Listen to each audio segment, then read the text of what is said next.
പാലാ നഗരസഭയിലെ airport മോഷ്ടിച്ചത് CPIM councillor Binu പുളിക്കക്കണ്ടമാണെന്ന് വെളിപ്പെടുത്തൽ. നഗരസഭാ കൗൺസിൽ യോഗത്തിലാണ് CPIM കൗൺസിലർക്കെതിരെ മാണി വിഭാഗം നേതാവ് ജോസ് ചീരാങ്കുഴി ആരോപണം ഉന്നയിച്ചത്. എന്നാൽ പോലീസ് അന്വേഷിക്കണമെന്ന് ആരോപണ വിധേയനായ ബിനു പുളിക്കക്കണ്ടം ആവശ്യപ്പെട്ടു.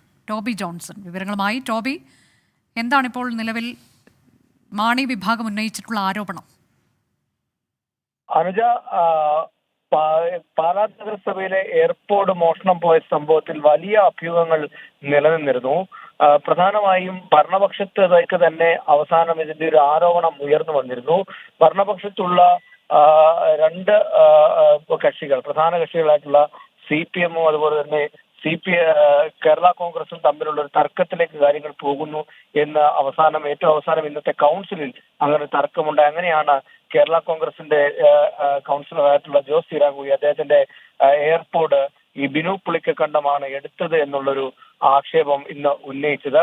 ഉടൻ തന്നെ ഇതിനെ ബിനു പുളിക്കക്കണ്ടം എതിർക്കുകയും ചെയ്തു. അങ്ങനെ വലിയൊരു തർക്കത്തിലേക്ക് പോയി. തുടർന്നാണ് പോലീസിൽ ഒരു പരാതി ബിനു പുളിക്കക്കണ്ടം ഇതിന്റെ ഒരു സത്യാവസ്ഥ അറിയണമെന്ന് പറഞ്ഞ് കൊടുത്തിരിക്കുന്നത്. എന്തായാലും വലിയൊരു ചർച്ചയും വിവാദവുമായി മാറിയ ഒരു സംഭവമായി ഇപ്പോൾ ഈ എയർപോർട്ട് മാറിയിരിക്കുന്നു. കഴിഞ്ഞ ദിവസം തന്നെ UDF കൗൺസിലർമാരല്ല, അതായത് പ്രതിപക്ഷത്തുള്ളവരല്ല എടുത്തത് എന്ന് അവരൊരു രേഖാമൂലം കത്ത് ചെയർമാന് കൈമാറിയിരുന്നു. അതിനെ തുടർന്നാണ് ഭരണപക്ഷത്തുള്ള ഈ CPM കേരള കോൺഗ്രസ് കൗൺസിലർമാർക്കെതിരെ ഈ സംശയത്തിന് മുന നീണ്ടത്.